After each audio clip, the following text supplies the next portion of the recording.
So I'm fixing this hinge pin right here because for a lot of these second gens, I don't know about other trucks, but for these second gens, the pin tends to wear out, at least the sleeve does right there.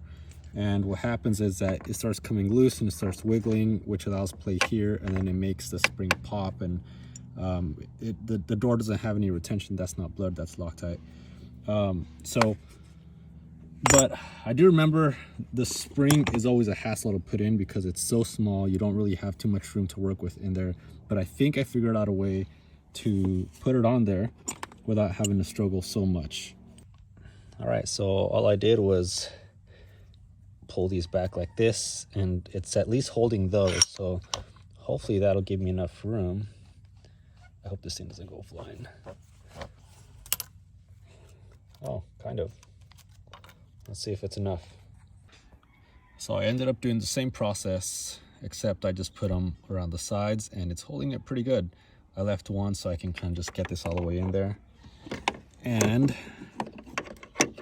check this out. All right, so all I did was I cut these off right here.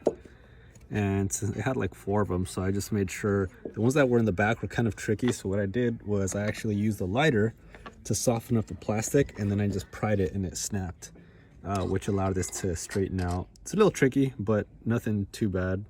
And as you can see right there, it's seated in there perfect.